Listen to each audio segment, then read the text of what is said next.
shop, she asked when he had got an email address. Puzzlingly, he explained that, quote, everyone has one. After more nudging and nerdling, the whole story became clear in that he had not in fact signed up for email or used it or crucially understood it at all whatsoever. He told us, quote, the government issues them. It's just your name followed by the Gmail government mail. He also couldn't remember who she told him this astonishing fantasy. After discussing the non-uniqueness of names, zero notification, and the fact that he'd never tried to retrieve any emails, I couldn't help but smile when I think about Sean's eventual realisation that he'd been giving out some random person's email address for over 5 years with no understanding of what it was. You don't think it was Sean Maguire who used to be an extended? Well, he's probably getting all the emails from this old guy who thinks that the government give you Sean Maguire government mail. Wow. Mail. To go with the state clothes that I wore to James Cameron yesterday. Do you realize, John, yesterday a girl I really liked told me she didn't want to see me anymore because I'm too sweet. What does it mean? I'm not a kettle to cake. Oh, it's like sweet, James. In my disappointment, shout out more phrases in those, mate. Yeah. In my disappointment, I went home and picked up my guitar before starting to play Paul Weller's You Do Something to Me. When I reached my 7th/8th run through, I stopped. My sadness turned into worryingly manic laughter as I realised, in italics, I've inhabited the mind of Robin. I quickly contacted my friend in Bristol, my newly adopted homeland, to organise a weekend of rum and coke, Queen and regret, keep it session, James. Oh, best of luck to you, mate. Oh boy, oh, God. Sorry to hear about that. But what a great way to deal with it. Weller, rum, Bristol. I like it. Radio. Ellis James and John Robbins. Almost time to go, folks, but thanks a bit for being with us today. We've got more correspondence to read out. First, I need to do a quick plug for the fact that due to overwhelming demand, a northern date has been added to my tour for the spring. If you are in Newcastle, then you can head on to the stand where we do my show, and you can check out details for that at johnrobbins.net/gigs.php. And there are rumblings that I might be putting in a Manchester date, so stay tuned. Do a Manchester accent? No. So I'll give you the heads up on that on Twitter. Head on do. Supergram. They sound like Superman. But Ellis, you've got an email. This is from an anonymous podcast devotee. There's no other way of saying it. My subconscious has become possessed by the spirits of Robbins and James. Your colloquialisms have become a constant presence in my life. I tell people to #keep it session with only a partial knowledge of what it actually means in alcoholic terms. Incidentally, I'm also endeavouring to make #maximum shunting catch on within the confines of my limited social circle, a quest which, alas, has yet to be successful or whatever. I perpetually ask my friends whether they're on email, only answering their cries of, why do you keep saying that? And you know I am. You email me to ask this question. Mortal phrase, you have to be these days. I recount down into what's allowed to produce Dave and the Fintons if they're old friends rather than employees of one of the nation's top indie-based stations of radio.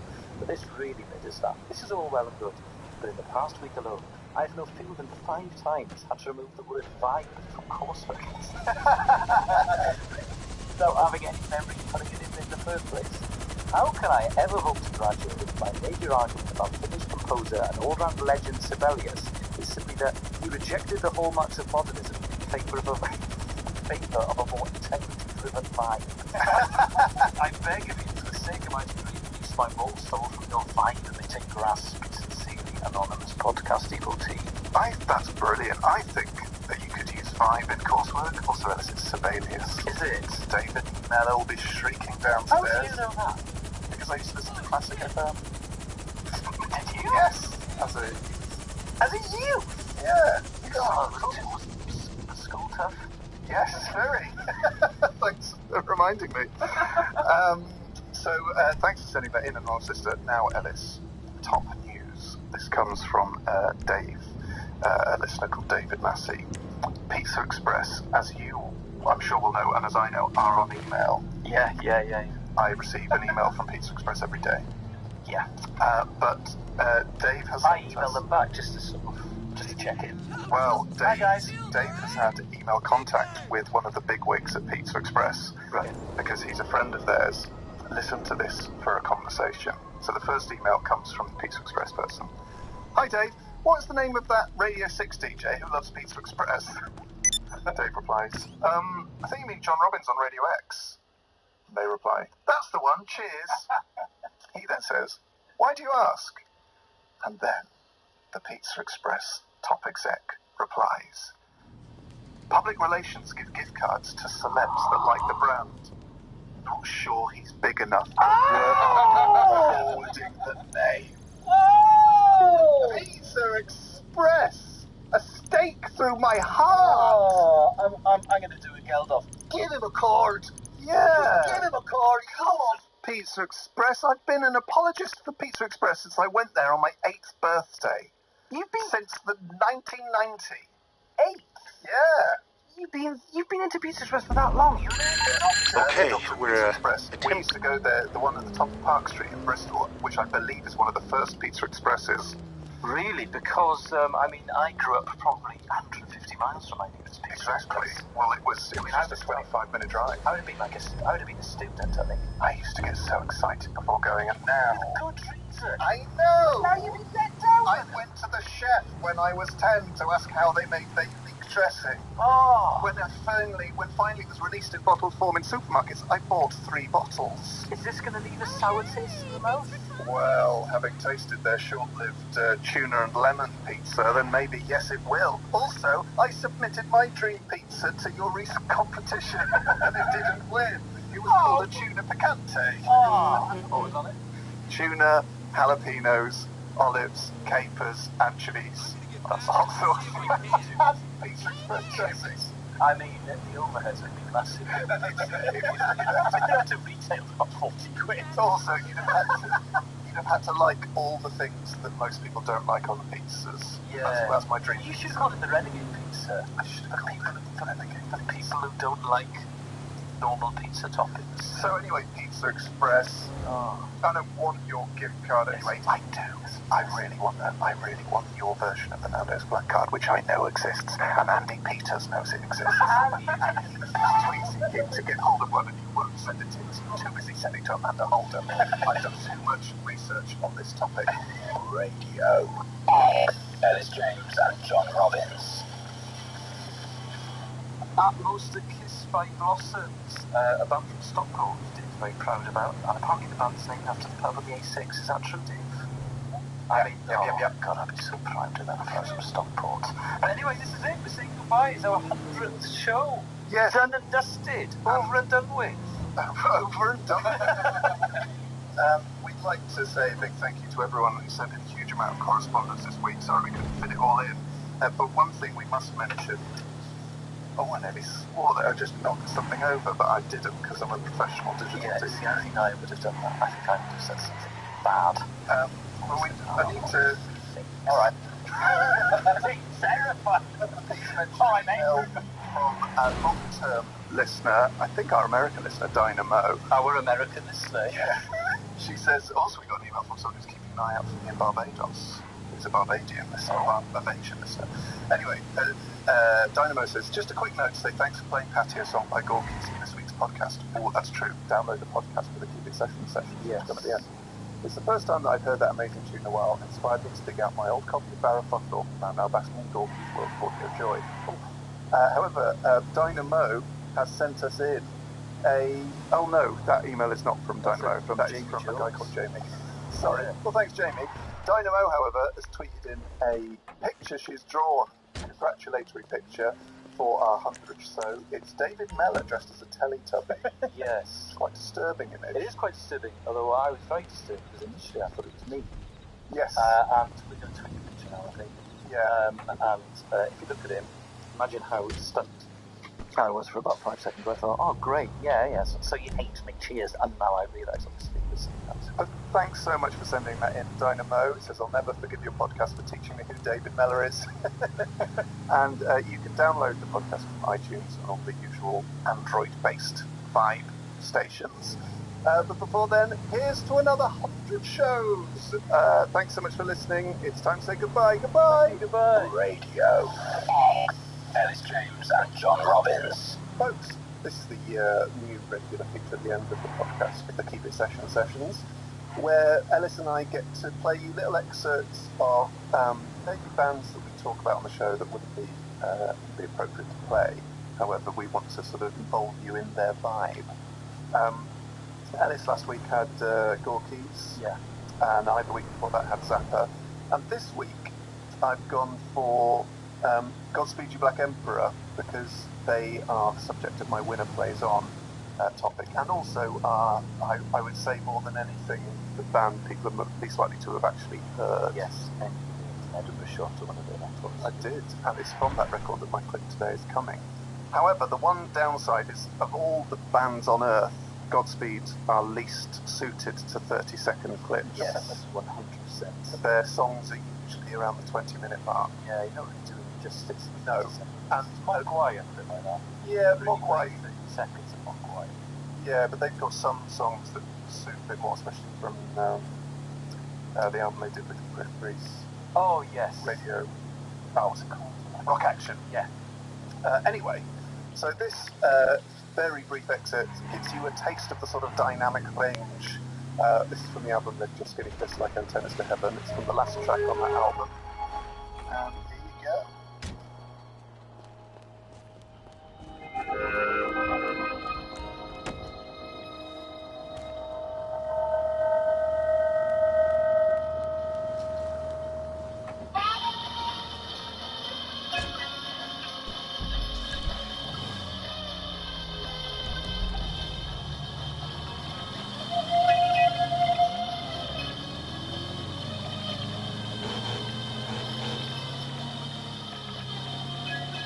There you are, folks. A little snippet of Godspeed You Black Emperor there.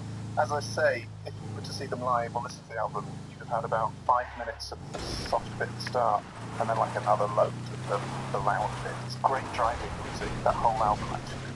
I just find it's actually exclusively to Mogwai. I hope you didn't claim the album. No.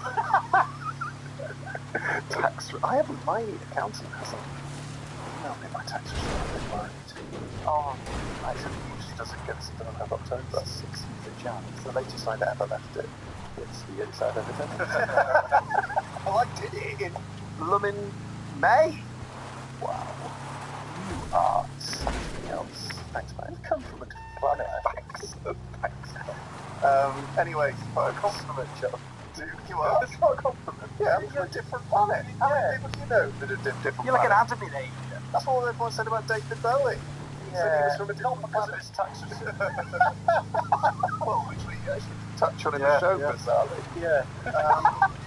Anyway, team, thanks very much for listening. Do check out Godspeed. Also, as they are a super cool band, they let everyone take all of their live gigs. So if you look on various sharing I websites. can't think of any other band with that policy. Well, that's the thing. If you're going to, because they're sort of slightly, they are increasingly associated with anti-capitalism and anarchism. One of which I approve of, the other one I don't. more than happy to share the wealth, but that doesn't mean that you can commit vandalism. Yes, still like the rule of law. Yes, but they let everyone record everything and share it, which I think makes sense. I don't think they've lost out on any money because of that. No. That's the thing with sharing and availability of music. One of the more, there's a very good book called Our Band Could Be Your Life from My Father's Friend. I mentioned it was the American Indie Underground 1981 to 1991, and the chapter on Fugazi is excellent. Even if you don't like Fugazi, because they didn't have barcodes on their CDs. Actually, that was sort of annoying. But they're amazing because their tickets were never more than $5, I think, and they drove themselves and they used to road to themselves. They didn't have a booking agent, they didn't have a record, but they did everything themselves to keep the costs down. But then they, under the patronage of bands like Nirvana, they became massive. So they would have made, good money out of it, but they're still very cheap. Their records are cheaper than everyone else's records. It's a very good book, even if you don't like the bands, they just create stories. But the Fugazi chapter in particular is that. Another top tip there from Ellis. We will see you next week. Thanks very much for listening. Goodbye. Radio X. Yes. It's music.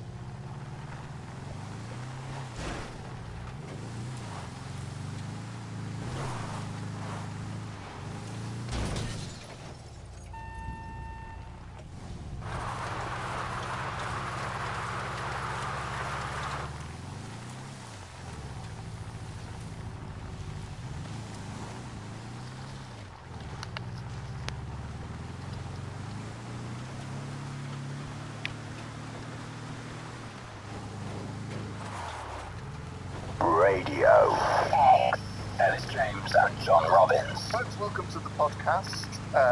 It was a good show today, but it's one of those dangerous shows that can lead you to think it's a good idea to overindulge the night before. Yeah, you're much better at this. I'm just rubbish on a hangover, but you enter a different sort of zone where you become quite giddy Yeah, and are able to speak without stumbling over your words, which is I've become an instinct player.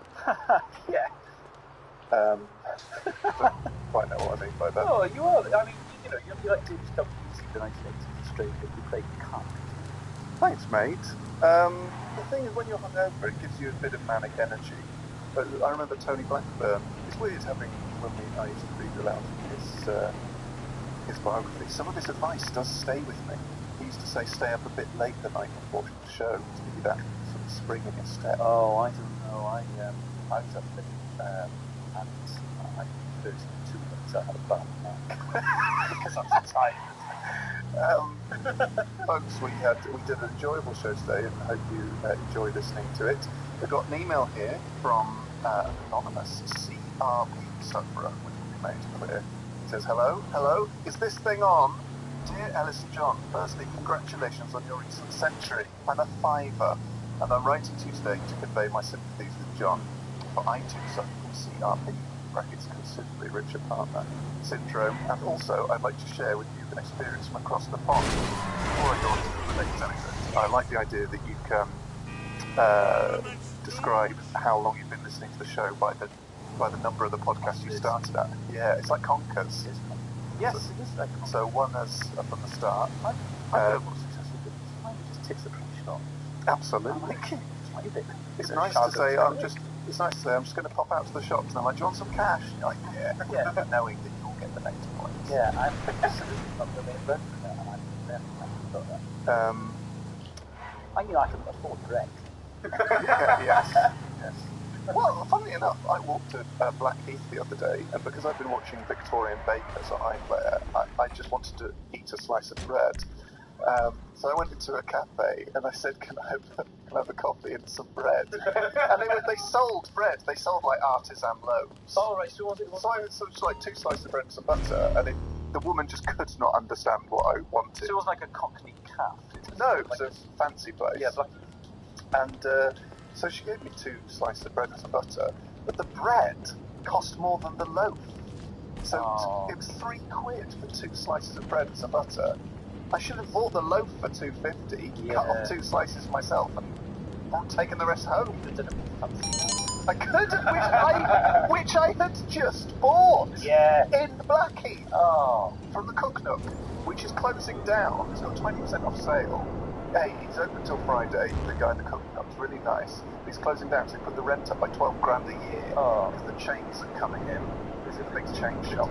Houses going down there, and basically that's like sort of pictures of the Daily Mirror that have articles about pictures of the page. So, you know, do get down there. This is sort of like a weird version of the ads that we have in the middle of the Yeah, Christmas ads. Yeah. Anyway, sorry. This is I've got halfway through this email. On a recent trip to New York, to which I contributed little more than a handful of beans, I found the city to be busy as advertised. I really like that. On one occasion in a deli, as I attempted to garner the attention of the woman behind the counter, another man entered the store. Clearly in such a rush that he had no time to ask my name, where I was from, or my business in the city. He cut straight to the chase. Are you online? He asked. You simply have to be these days, I answered. Seeing me as a trendsetter, he dutifully took a position behind me in the line, a clear indication that I outranked him in the sending and receiving of electronic mail. Also, it seems that those Yanks have got things a little upside down when it comes to keeping in session. See, attached. And he's attached a picture of what claims to be a session lager on the label, which is 5.2%. Oh, come on, America. Session applies to 4.5 and below, ideally 4, around 4. Yeah, we went out and kept it very session on Monday night. Oh yeah, we went to the pub. Minus 3.77. Oh, this is how little chance we've had to, how much stuff we've got on the show. We didn't get a chance to talk about our trip to Yeah. the pub. Aye.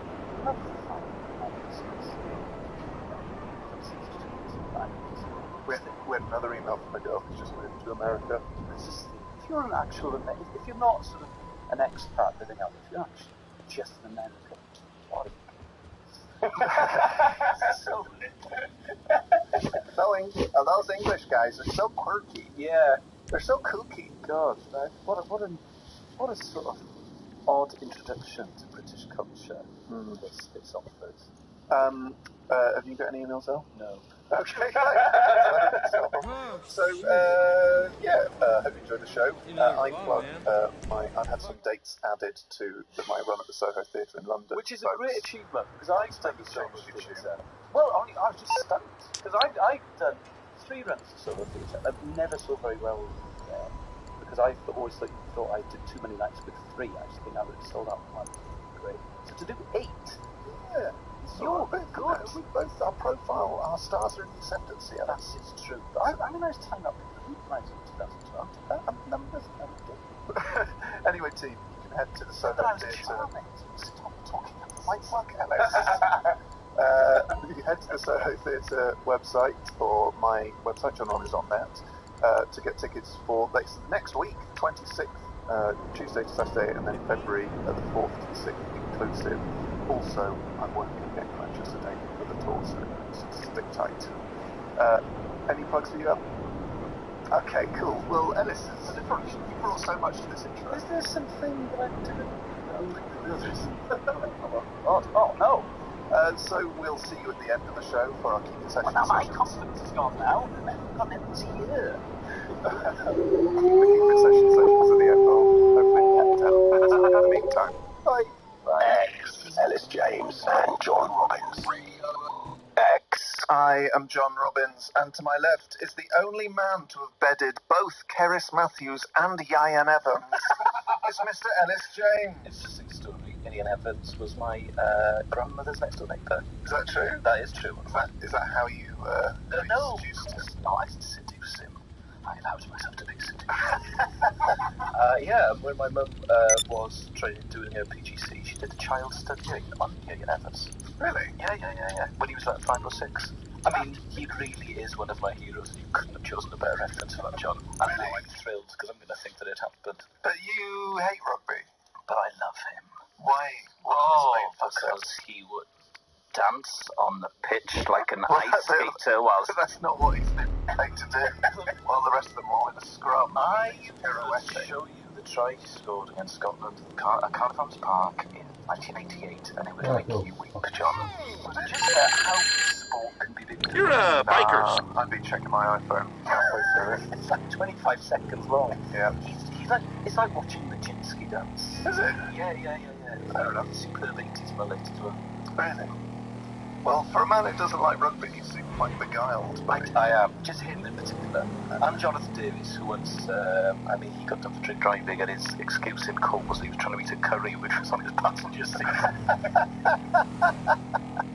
Why does that make you drink? Well, he doesn't. He said, no, I wasn't drunk. I just had a curry open on the passenger seat, and I was trying to eat it in the driver's seat. Oh, lovely stuff. Yeah, great date. Anyway, how are you, John? I'm alright. I'm a bit worse for wear. Yeah, because I got home last night and I'd done a really good gig, and I was just gonna have an early night, obviously, because we're on the radio, and then I could see from your tweets that maybe Robbins wasn't at his best. I was at my supreme best. Yeah, that's the thing. I guess that you were at your best today because you were tweeting, trying to get the hashtag started, funeral playlist. Absolutely. It's that time of the night where you start thinking about what songs you want played at your funeral. Yeah, You want to get the rest of the world involved. I mean, I was still up, but I wasn't thinking that. Why not? Oh, because I've had a good gig and What would happen if you died in the night and no one would know what music you wanted at your funeral? I think people could guess. I think, to be honest, just play the Radio X playlist, a couple of sandwiches, and then home. Get down to Connell to host your funeral. Crunching and rolling. Yeah, keep it simple. I've only met him once, but it'll be fine, yeah. The problem was, Ellis, it was the classic mix. I had just purchased a new shopping knife for the kitchen and I was on a high. Of course, It's so sharp. Oh, it is the sharpest thing I've ever seen. sharper than your wit. Oh, that's very kind of you. Yes, it is certainly sharper than my wit this morning. I could do with being run over a carbonite sharpener. Oh, right, okay. And then honed with the ceramic blade sharpener that I then bought to sharpen my already sharp knife. And have you got a flexi grip? No, I don't know what that means. All right. Could you reenact the scene from Bodyguard where he drops a veil over the knife and it's Yes, oh. yes, and I basically did that with a tomato. Were you on your own, or were you sure? No, I was showing off to my girlfriend. She was bored, and I was like, "But you happen to see what you can do to an onion yet?" Honestly, That's not a bit! until you purchased a really sharp knife, you won't realise what you've been missing in your life, that is true. and how much joy it brings to cookery. Anyway, Yeah, I said that to my mum on Christmas Day. yes, I said, Mum, I'm using a blunt knife. That is why you complain about butternut squash soup. it's more dangerous to use a blunt knife. Yes, thank you. I'm preaching to the converted here, John. Anyway, I'd bought a new knife, Robert Welsh Signature Collection. I'd gone to Wagamama's, I'd over-ordered. My girlfriend then went out for a night on the town and I went back to watch High Plains Drifter with Clint Eastwood. And I thought, well, they're all drinking, they're knocking back the whiskey. So I looked up on the internet what sort of whiskey cowboys would have drunk. And then just started on the Jamesons and the Markers. And then I knew when I watched a David Bowie documentary. Yeah. And then I thought, well, this means I'm going to watch the entirety of the Freddie Mercury tribute Yes, concert. you texted me that. Yeah. At 12. You said, oh, wow. And then I listened to the new Bonnie Prince Billy album, and that's how we got onto the funeral playlist. Yes. I mean, has it been decided? Yeah, it's as was last night, whatever it was. I don't remember. Ellis James and John Robbins. That was alright by cheeky chappy Supergrass. You're listening to Radio X. I am John Robbins, and we were talking. I had a slightly late night last night watching the Freddie Mercury tribute concert and then compiling my top 4 funeral playlist songs, 2 of which by the same artist. I think people have cotton on to that.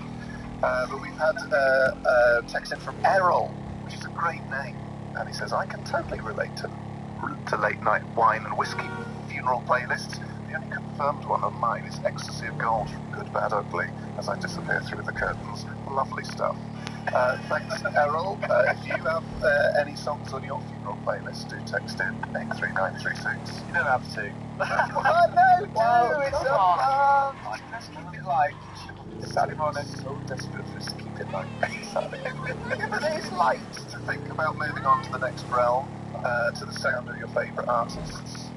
Yes, light in a way. I mean, I think you're clutching at straws claiming that it's light, but it certainly doesn't have to be depressing. It can be joyous, can't it? You know? Absolutely.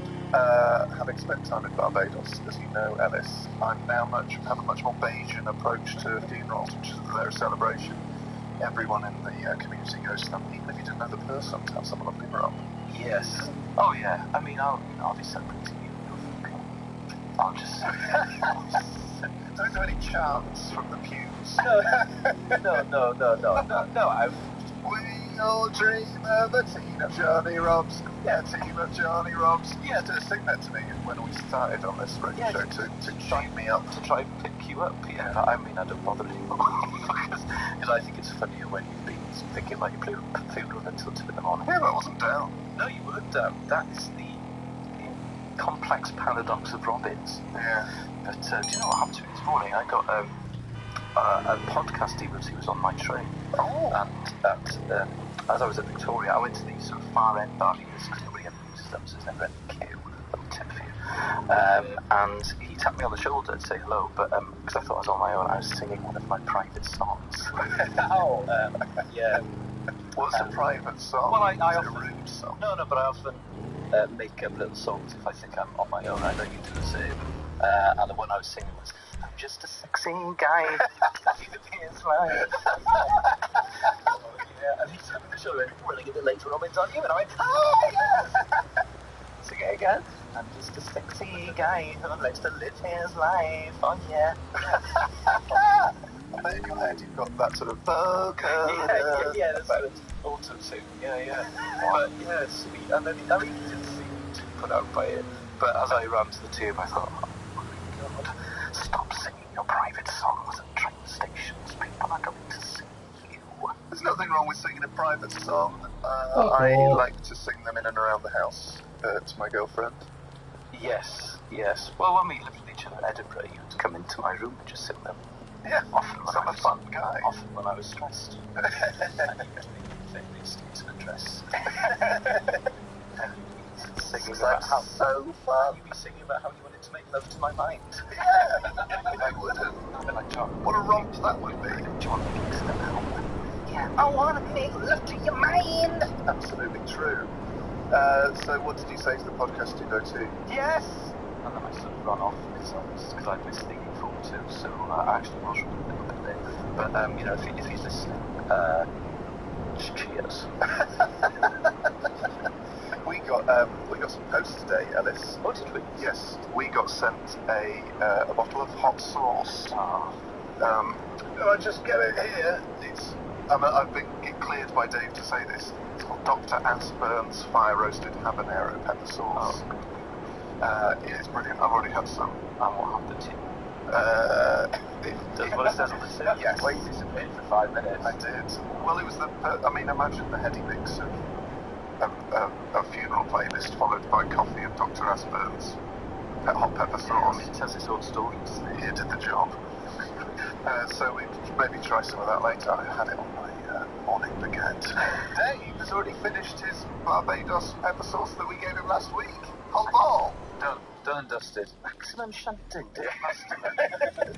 Whether it's lager or hot sauce, you don't do anything by halves. It was just lovely. I had on everything. Thanks, John. Yeah, this was a present from John from Barbados, and it's made every meal better.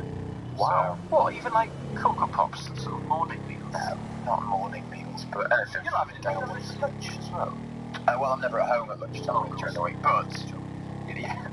but pizza, pasta, salad. Oh, the classics. Pot noodle, whatever you want. Do you eat pot noodle? No, but I imagine it tastes great on radio. Ellis James and John Robbins. Now it's time for Humble Brag of the Week.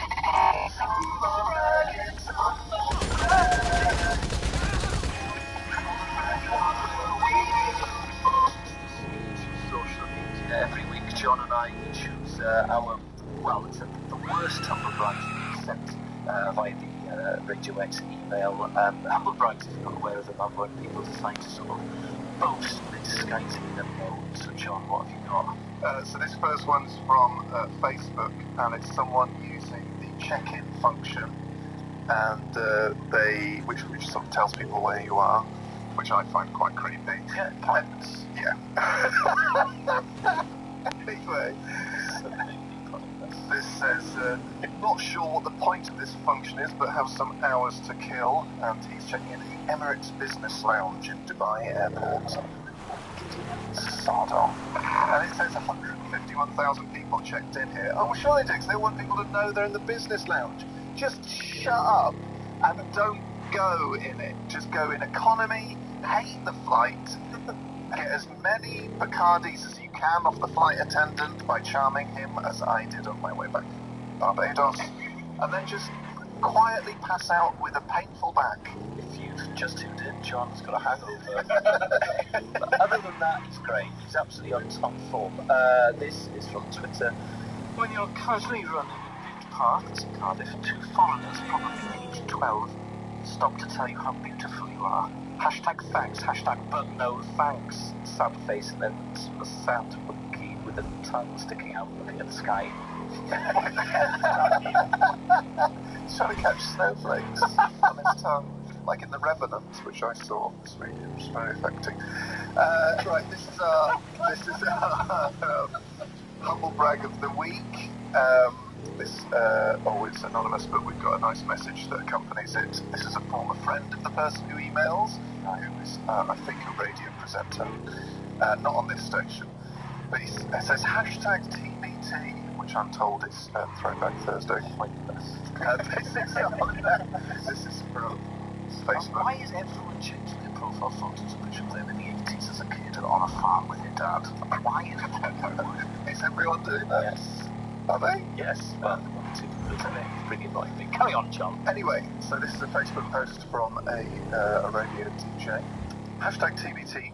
And he's posted a photo of him with Thurston Moore from Sonic Youth. Right. And in the photo he looks sort of a bit like he's caught off guard. Like he doesn't look like great in the photo. Trying to look cool, smoking cigarettes with Thurston Moore from Sonic Youth back in 2014. Alas, the wind came along. Alas, the wind came along and blew the cherry right off the top of my cigarette into my eye just as this photo was being taken. Epic fail. I claimed those cool points right back last weekend though. My girlfriend and I were walking through Angel when I spotted Thurston in his trademark big werewolf pacifics. Roger Federer. I smiled at him as we walked past and said, "Hey Thurston," to which he replied, "Oh hey Matt," and carried on walking. My girlfriend was like, "Thurston? As in Thurston Moore?" To which I replied, "Yup." She told me being on first name terms with Thurston Moore and just saying hello on the street, then carrying on like it ain't no thing was the coolest thing she'd ever seen me do. So I finally got those cool points back, only to lose them all over again by sharing this photo. Oh well, easy come, easy go. Hashtag Thurston Moore, hashtag Sonic Youth, hashtag smoke gets in my eyes, hashtag you're the worst person I've ever heard of in my entire life. Why not just post a photo of you with Thurston Moore going, how cool is this? Yeah. I met Thurston Moore. Great. Loved the band ever since I was a teenager. I think that's one of the worst ones we've ever had. Yeah, I agree. Oh well. Oh God, son. Oh, leave me alone. Oh, radio. Ellis James and John Robbins.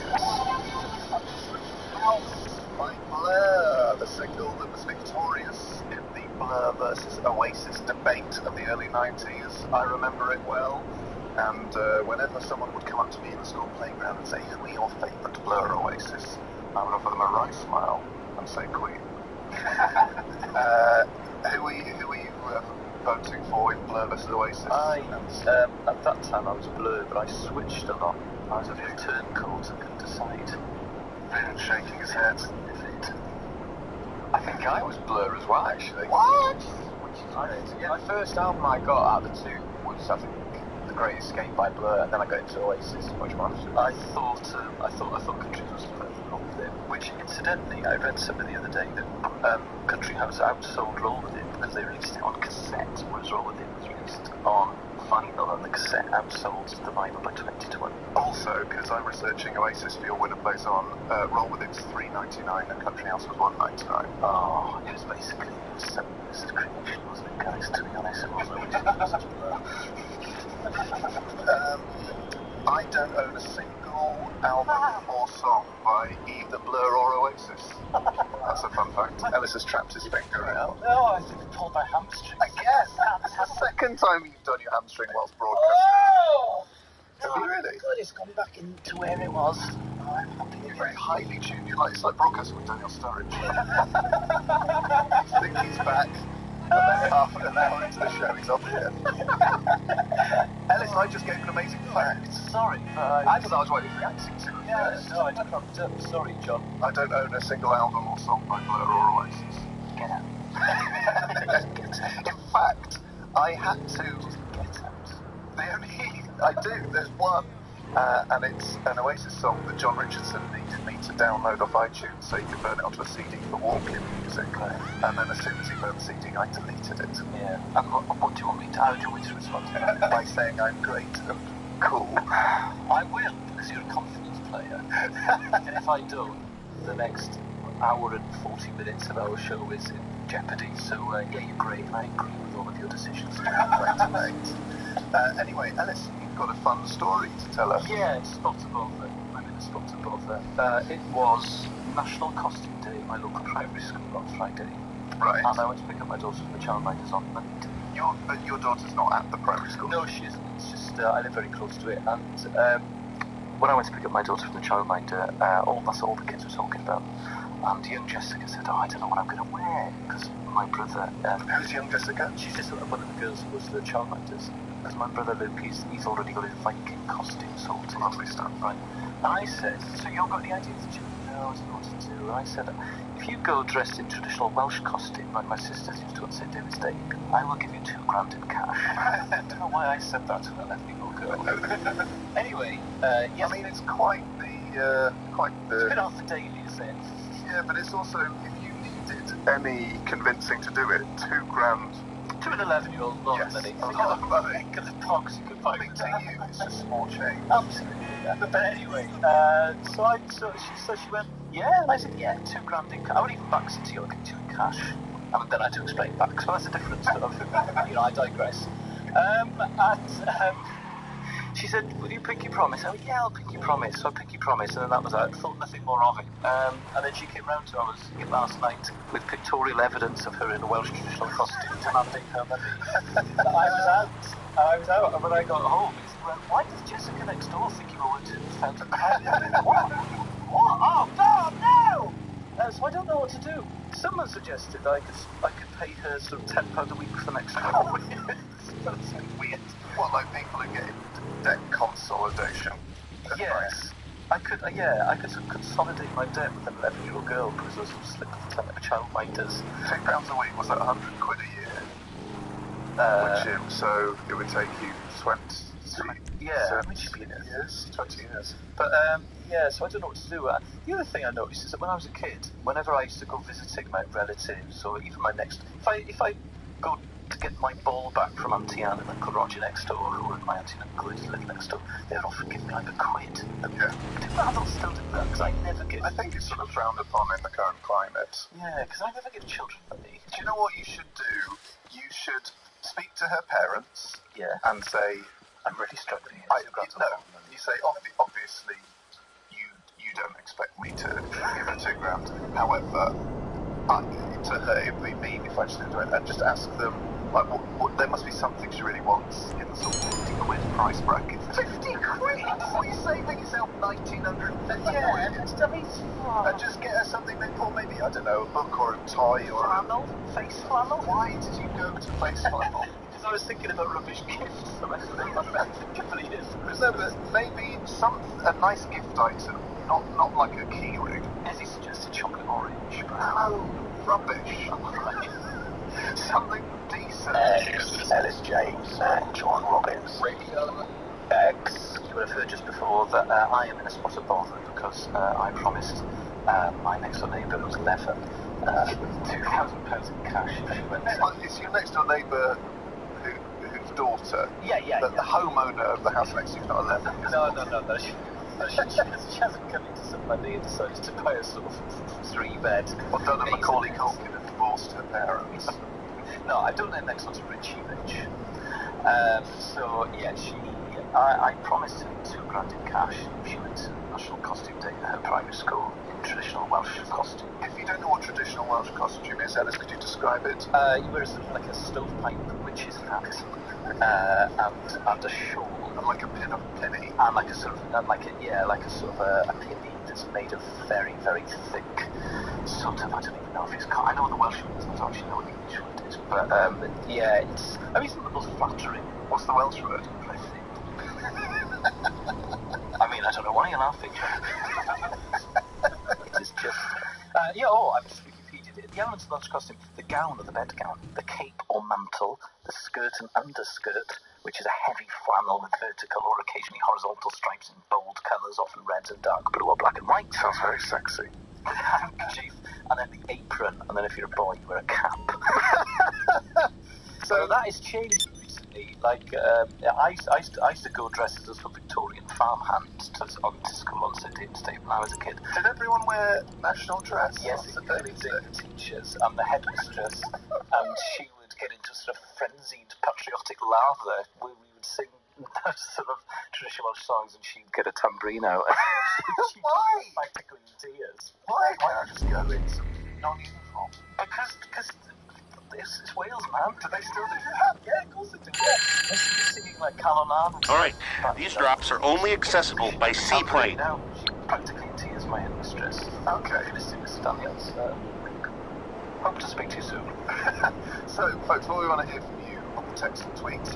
Text 83936 or tweet at XN.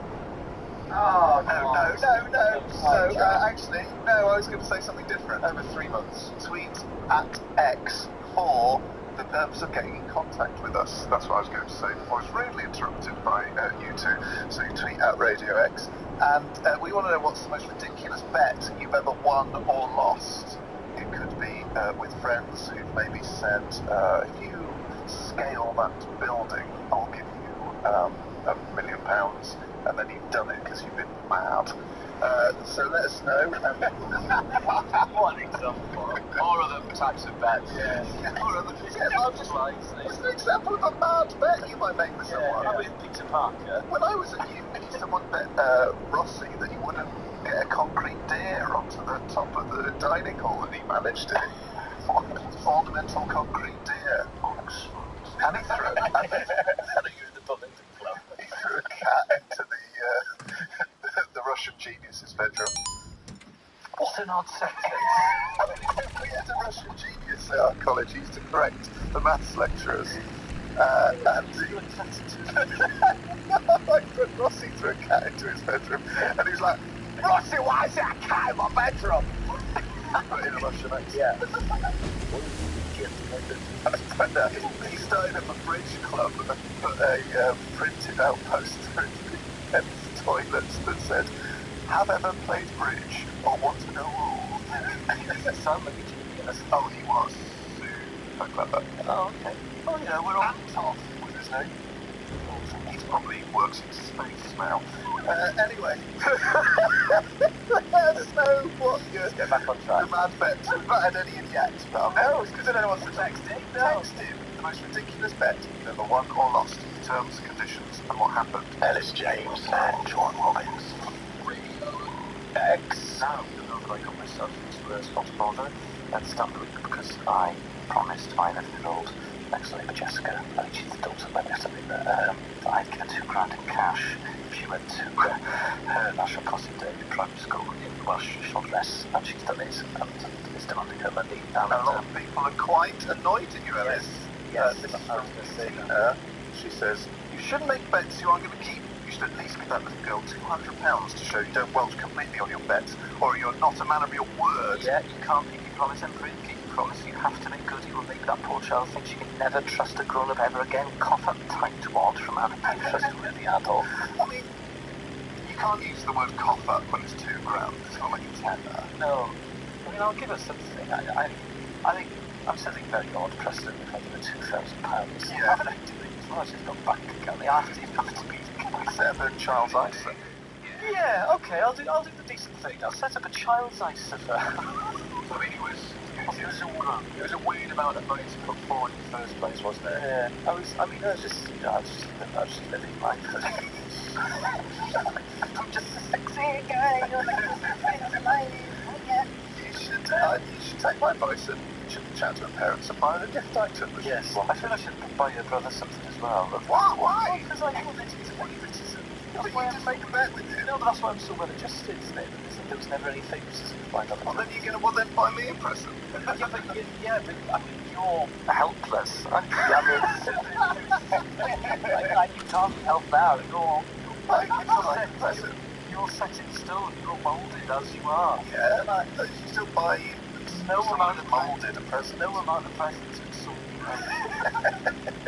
Well, I was going to say that sharp knife I bought sorted me out, but then it didn't, because it brought on a funeral playlist hashtag. Oh my god.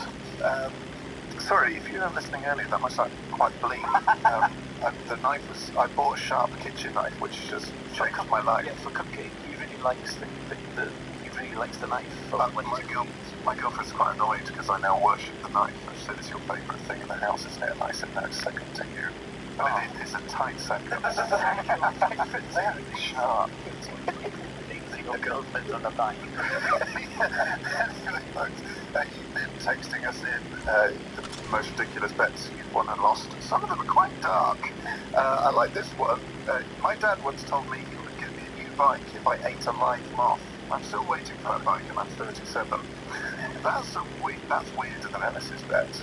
I like this one from Gary. He says, I bet my mate in 1992 that Liverpool would win the league.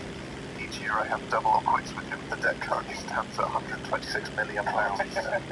This is very, very produced too. As a result of an accumulation of bad bets, a friend of mine found himself sat on a sofa fully nude after a pair of comedy shrinkiness, booking a 5-day solo trip to Magaluf in the off-season. Fair play. Fair to say, he largely into his bets from that. David like, yeah, I come out of it. I love the idea. Would you like to go to Magaluf on your own in the off-season? Yeah, I'd just take a book. Yeah, I think it'd probably be quite relaxing. Because a lot of these places are quite beautiful. Apparently Ibiza is phenomenal in terms of the scenery. Well, there's the dance music bit, and then there's the sort of nice bit, isn't there? There's like a lot of people come to. I could imagine if I'd take a couple of books, I'd maybe stay in a hotel with a gym, and I'd go on an exercise bike, but I'd come back feeling fully refreshed and ready for another week of broadcasting. Radio. Ellis James and John Robbins. Have this text from Great Salford. Ellis, you should take a closer look at the photos and identify the technicality of why she wasn't actually wearing the correct costume. It will save you £2,000 and will teach you a valuable lesson about attention to detail. What a horrible thing to do to Yeah, it's me, but it's going to save me a lot of money. So I think one of them suggested that. I mean, I've looked at the pictures and I think there are problems with her shawl. I like this from Keelan. He said, I bet my friend £50 that he could eat 40 French fancies in an hour. Didn't end well. 28 was the number reached. My friend, can you imagine betting someone to eat French fancies? Where would you be? I ate 16 French fancies. How do they do that? Which ironically could have been the subject of the next week's episode. Yeah, they were discussing how air traffic control worked, and then I looked down and 16 empty wrappers sort of told its own story. Great. Radio. Ellis James and John Robbins. Way better to listen to Ellis James. John Robbins on Radio X, and now it's time for that feature. Humble. Right, that was an hour ago. It's time for sexual healing. I told her that I would just bend it like that. I have a dollhouse in my bedroom. I think I've just drank some wood. Every week,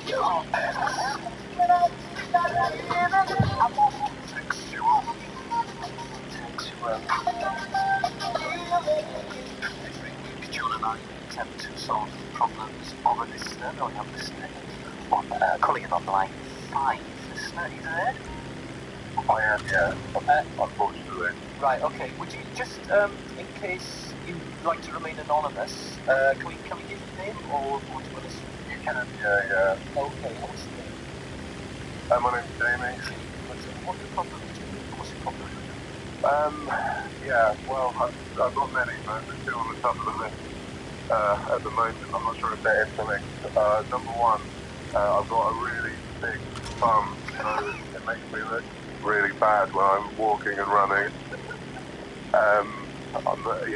Sports aren't ever going to be on my street. And number two is I'm desperate to get a friendship going with Amanda Holden, and that doesn't seem to be happening for me at the moment. Right. Well, mate, Ellis, you're a bit of an expert on big bums, aren't you? Yeah, I've got a big bum. I'm not going to lie about it. So, I have a big bum. I've got a big bum, and often people think I'm sticking my bum out when I'm just stamping. Yeah, I've had that, yeah. Yeah, and I don't know how old you are, Jim, but once you sort of reach your mid-30s, you end up getting problems with your hamstrings, as we proved earlier on today, because my hamstrings are tight in the things coils stretching up to my big bum, which is actually amazing. Really? Like when women wear high heels to them? Yes, yeah. So you can't really make your bum smaller. I mean, you could try and maybe do some weights so that your chest sort of is more in proportion with your bum. Because I think you've got the bum you've been given, if you know what I mean. Has it always been big, Jamie? Yeah, it's sort of like a low backpack.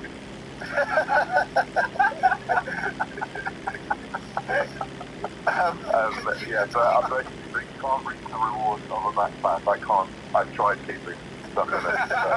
You could, I tell you what, you could offset it with a bum bag on the front and fill the bum bag with heavy items such as coppers, Sat nav. That is a great idea. It's not that heavy, is it? Like fill it with 1 and 2 Ps and it'll sort of even you out. Yeah, I mean, that would be good, but then I don't know, I sort of look like Saturn because there's a full ring of big in the middle in that case. And also, if my problem is that I want to look cool while I'm running and things, I would think a bum bag is going to solve that. Yeah, but it'll help if you fill it with 1 and 2 Ps. It'll also help with the weights running. Fun fact about Saturn, because I listened to a podcast about it last night. It's got over 60 moons. Anyway, so Really? yeah, so first up you can That's my problem both. so offset with the bum bag, and Holden-wise, I've got an envy here, Jamie, because even though I've been deemed by Pizza Express not a big enough name to get a gift card from them, I know for a fact that the only I take it this isn't a social call. So you don't want to get in serious trouble, huh? Okay, leave it with me. Because she tweeted a photo of it on Twitter, probably breaking the unwritten code of ownership of a Soho 69 card. So, I reckon if she lives in London, just hang out at the main Pizza Expresses, and eventually she'll be there with up to 4 friends, eating and drinking, gratis. Yes, that's true. There's one in sort of Leicester Square. There's not one in Leicester Square, there's one on the Strand. One in Sutton. I agree, there's not one in Leicester Square. There's not one in Leicester Square. Well, it's near Leicester Square. Oh, I'd like to see you try and stalk Holden with that kind of knowledge. So I'd say stick to the Pizza Expresses and maybe order some dough. That's not fair to share. Yeah. I like the idea of that. And then Does Holden by any chance like men wearing bum bags filled with 1 to 2 Ps? I think she'd appreciate his top fitness tip. yeah, and then maybe you could wear, if not, you could maybe wear a cloak. Because a cloak. Someone's texted in to say that you can circle yourself with 60 bum bags and be just like Saturn. That was it. Take attention away from your big bum. You have 60 on their numbers. Fill them with all different things, different currencies. I had a bum bag when I was at school. I was super cool. I had a Barcelona 92 bum bag. Great days. They're still paying that off actually. The debt's £3.99. That's a problem for city. Sorry, we got a bit sidetracked there, Jamie. So, in short, bum bags and Pizza Express, and then problem solved. Thanks for playing, mate. Yeah, from one big bum Don't worry. guy to another. Best of luck, Jimmy. Cheers, mate. Okay, thanks guys. Bye. Ellis James and John Robbins. Don't worry, folks, you're not in the fashionable Soho nightclub. You're listening to Radio X, and that was Jack Garrett with Breathe Life. It's now time for the Tenses feature in radio. It's Winner Plays On.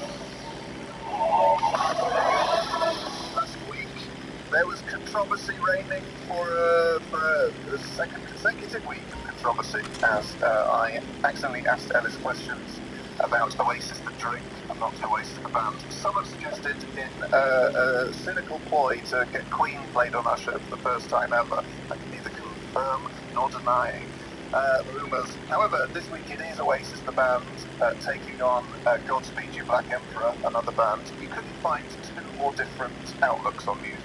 Absolutely. Between Oasis and Godspeed. Noel Gallagher often says his favourite band is Slade. So, anyway, Ellis, you're answering questions on Oasis. I'm going to flip a coin to see who goes first. It's a shiny 10pence call. Tales of Wales. It is Tales of Wales. I'll just ask you questions first. list. Okay, and what track are you playing if you win? I will be playing Whatever by Oasis. And I'll be playing Razzmatazz by Pulp. Lovely stuff. Okay, 5 questions on Godspeed You Black Emperor starting now. Successful warehouse space its rehearsal rooms, a silk screen, and wood shops holding gigs at the weekend. How do they refer to this warehouse space? Absolutely no idea. Hotel to some. Oh, unfortunately. The band settled into their permanent lineup by 1998. How many members were there? 9? Yeah, correct, 9. Which festival did Godspeed curate in June 2015 with a lineup including television and black milk? All Tomorrow's Parties. Sled Island. But they also curated All Tomorrow's Parties. Oh, swizz. That's a swizz. Which music prize did the band win in 2013? I do remember reading this, but I can't remember. The Polaris Music Prize. Name the Godspeed side project involving Ephraim Lennox, Sophie Trudeau, and Thierry Amar. Well, there's a number. I'm going to say that is Set Fire to Flames. No, the one. Fly Pan Am. No, that's a different member. It's the Silver Mount Zion Memorial Orchestra and Tron-A-La Band. Hell yeah. Hey, Silver Mount Zion, great. Their first album's an absolute smash. Anyway, only one for me there. Fair enough, Ellis went deep, and I could not go that deep because my watch isn't waterproof to that depth, and I'm not going to take a risk with a gift. Anyway, 5 questions on Oasis starting now. What was the band originally known as? Correct. On which label did they release their first album, Definitely Maybe? Correct. What was Oasis's first UK #1? I know it. Some might say. Correct. Following this hit, who replaced Tony McCowell as their regular drummer? Andy White. Alan.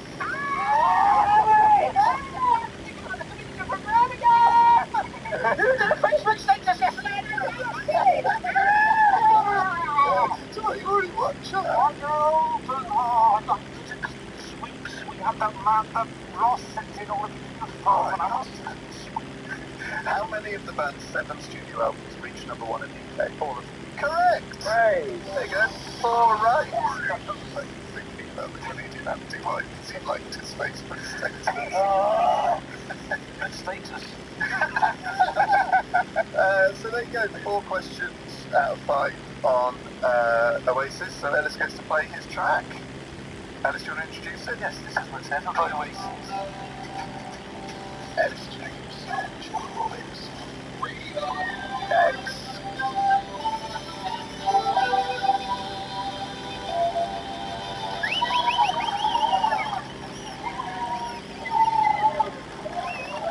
He was quite popular at one stage in the mid-90s, ending a single with lots of people cheering fast in it as well. But anyway, that was Whatever by Oasis. My treat, because I won't win a place on this week by answering questions on Oasis.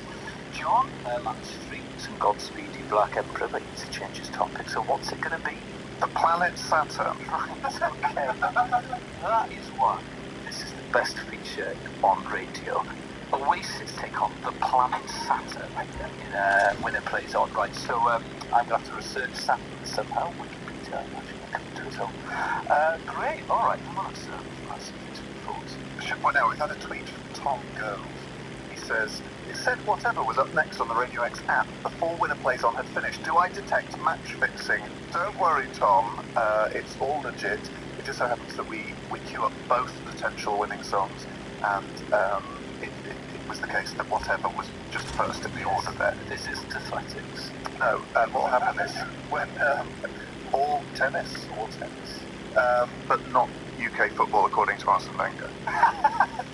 What happens is that when the winner wins, Dave, quick as a flash, will remove the tracker. In the same way, very similar in the way that they put the ribbons on both teams on the FA Cup, and they remove one set of ribbons very quickly.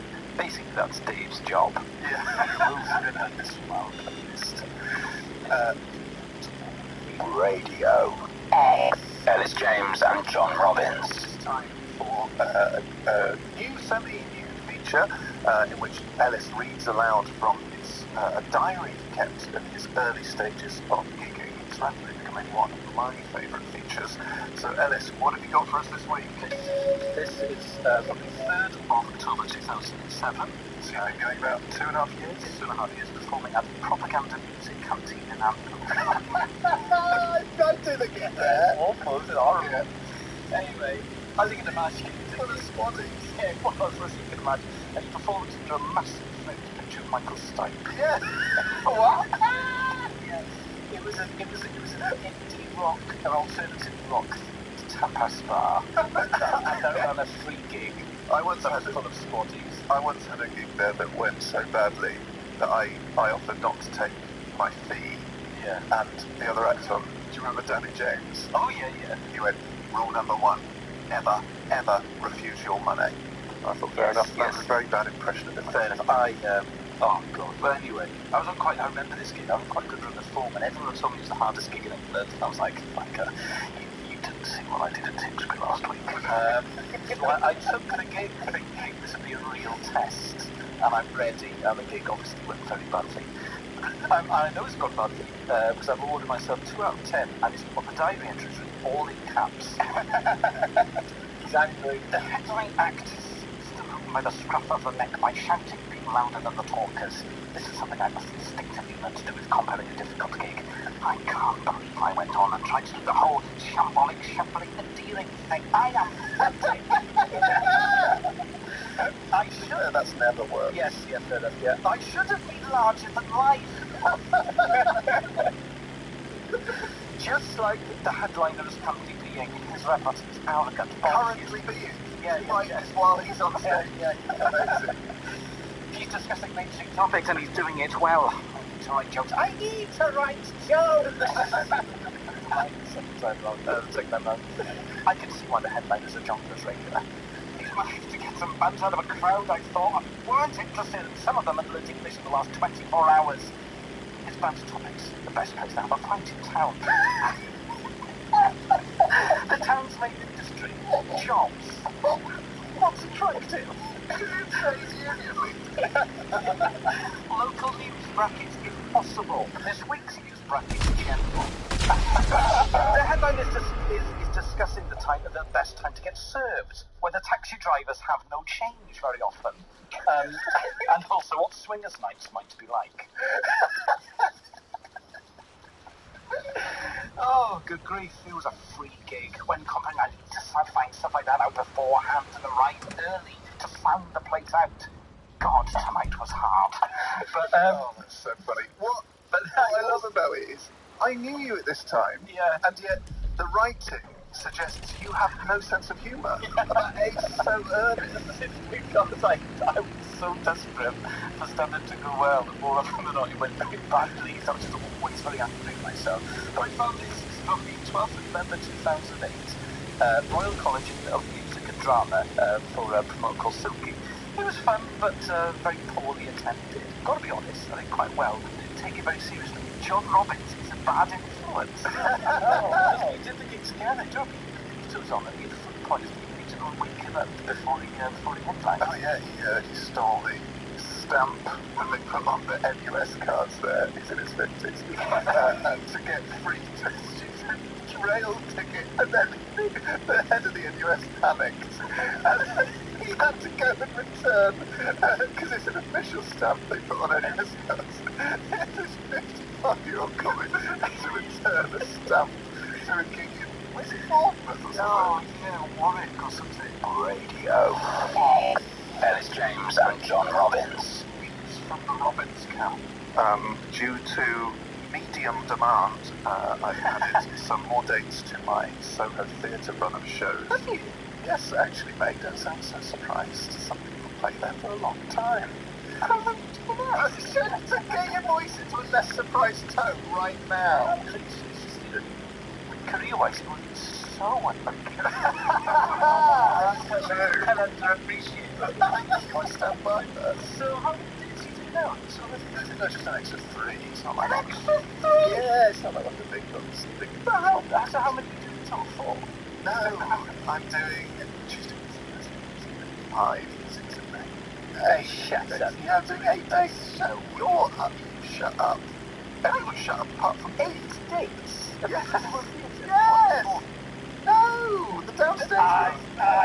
Dave, keep his mic down, please. There you go. So, if you want to come and see me, it's Tuesday, it's next week, Christmas. Tuesday and Saturday next week, and then extra dates at the start of February, Thursday the 4th, Friday the 5th, Saturday the 6th.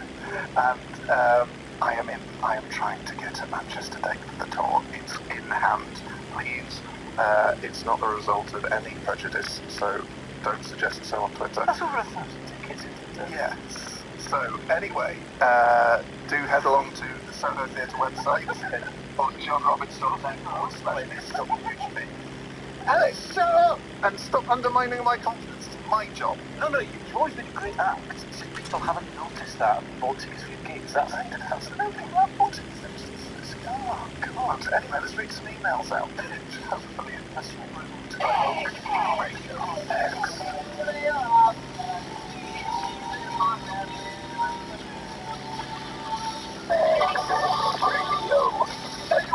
Alice, I am the follow-up emails. This is from James. He's sent at least 2 emails, which is good to know.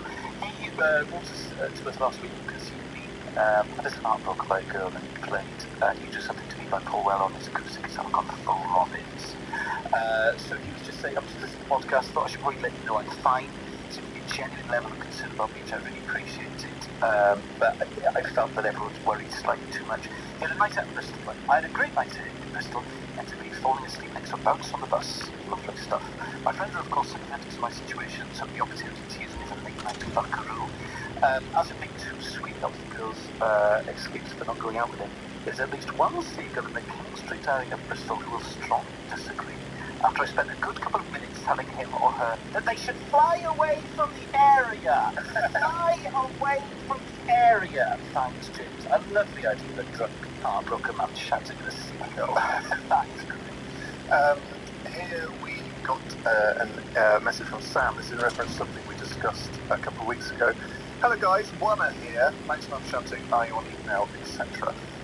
Was a sentence for podcast devotees to include in online dating profiles decided on? We were talking about there was a guy who on Tinder had tried to find out if other people were podcast devotees. Yes. He says, I've been trying out, quote, yes please, as an opening line on Tinder, but I've had no luck with it so far. I'd suggest that's a bit much for an opening gambit. Sam, yes please. Too vague, doesn't it?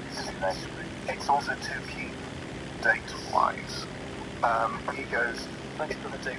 Yes, please. It probably comes across as quite creepy without the knowledge that it's draped in irony, delivered with Ellis's gentle Welsh charm or snarled with John's charisma.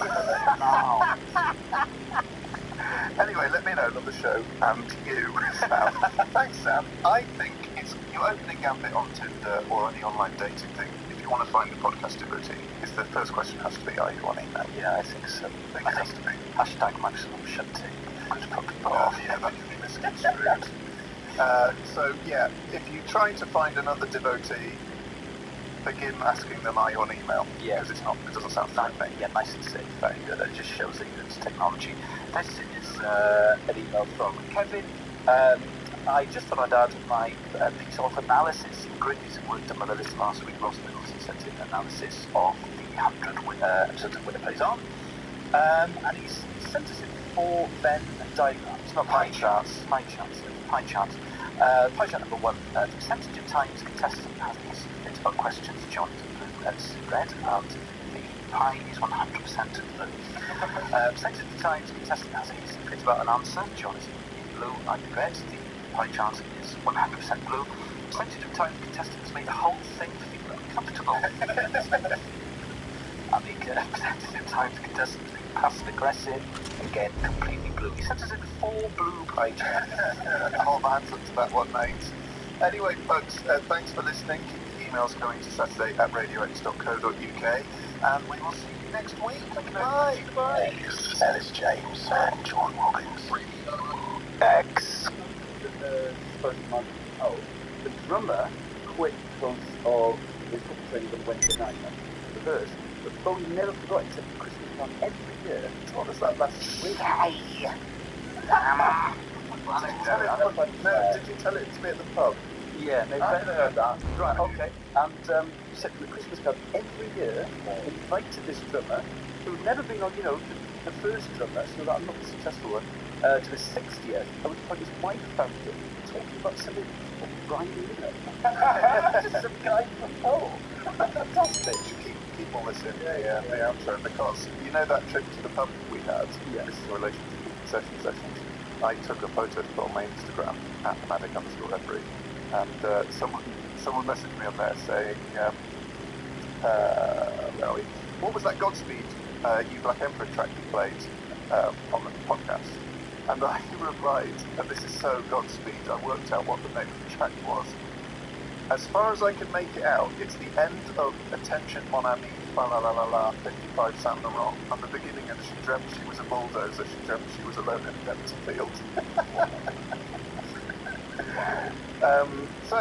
Ellis, it's your turn to introduce the listeners to a bit of music. This week, I really got into stuff about 10 years ago called Gang of Four, and they were They're not a group who defected to the former Liberal Party, are they? No, as in the SDP, the guy Shirley Williams, David Owen, David Steele, and Roy. I can't. Chickens. Yeah.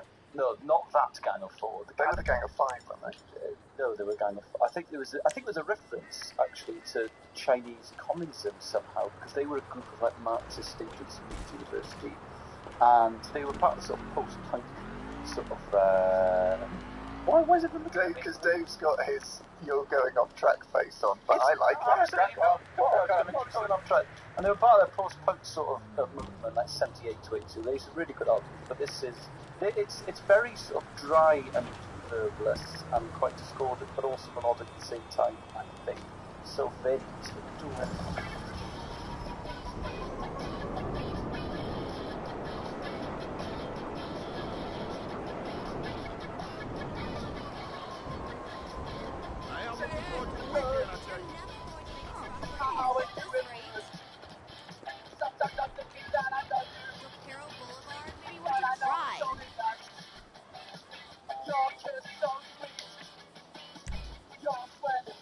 So that was very chilled. Yes, that was Damaged Goods from the Entertainment album, which was out in about 1978. And they're really good. I really love Gang of Four.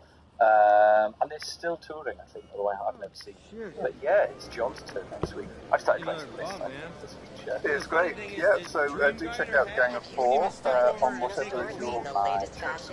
What are you waiting for? Life is ephemeral and without much meaning. Well, Dave's not here next week. Which always makes you feel better. Oh, okay. It's going to be funny. I was looking forward to seeing you trying to find a suitable 30 seconds off this farm.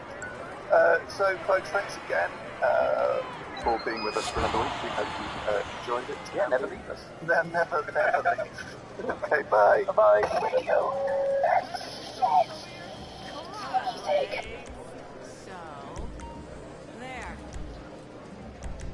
No bed is too small at Diamond Casino. Radio.